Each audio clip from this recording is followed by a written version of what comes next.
33তম গ্রীষ্মকালীন অলিম্পিক আয়োজনে প্রস্তুত হচ্ছে Paris greatest show on earth শুরু হতে বাকি আর মাত্র ৬৮ দিন।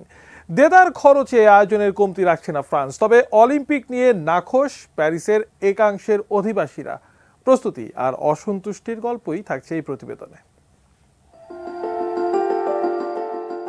ফ্রান্সের রাজধানী এই পরিচয় ছাপিয়ে আইফেল টাওয়ারের শহর প্যারিস হলো গোটা বিশ্বের শিল্প সংস্কৃতির রাজধানী। সেই প্যারিসই তৃতীয়বারের মতো অলিম্পিক আয়োজন করতে যাচ্ছে, যে গৌরব আর আছে শুধুই লন্ডনের। ইতিমধ্যে জ্বলেছে অলিম্পিক মশাল, শুরু হয়েছে বিশ্ব পরিভ্রমণ। ফ্রান্স ব্যস্ত প্যারিসকে সাজাতে। আয়োজনের প্রতিটি ধাপে পরিবেশ রক্ষার কথা মাথায় রেখে প্রস্তুতি নিচ্ছে কর্তৃপক্ষ। প্রথা ভেঙে এবারের উদ্বোধনী আসর হবে উন্মুক্ত আকাশের নিচে, সিন নদীর তীরে।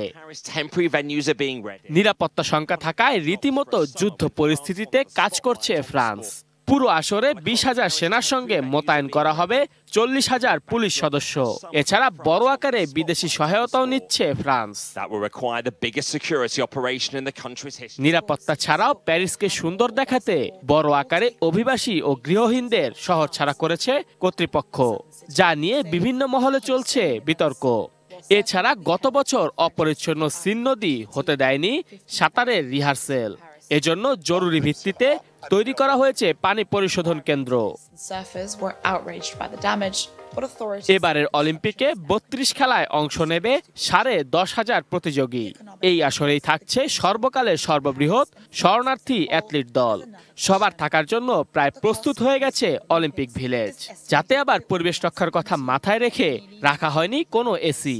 গেমস চলাকালীন এই ভিলেজের রেস্তোরাঁয় হয়ে উঠবে বিশ্বের সর্ববৃহৎ রেস্তোরাঁ, যেখানে ফ্রান্সের বিখ্যাত সব মিশেলিন স্টার রেস্তোরাঁর শেফদের তৈরি মেনু অনুযায়ী প্রতিদিন প্রস্তুত হবে ৪০,০০০ মিল। 40,000 repas jour, tout ça pour 206 délégations. বিশাল আয়োজনের ধাক্কায় প্যারিসবাসী একটু বিরক্ত। সাম্প্রতিক জরিপে ৪৪% প্যারিসবাসী অলিম্পিক আয়োজনকে বলছেন বাজে কাজ। নিত্য প্রয়োজনীয় দ্রব্য আর বাস ভাড়া বৃদ্ধি এর কারণ।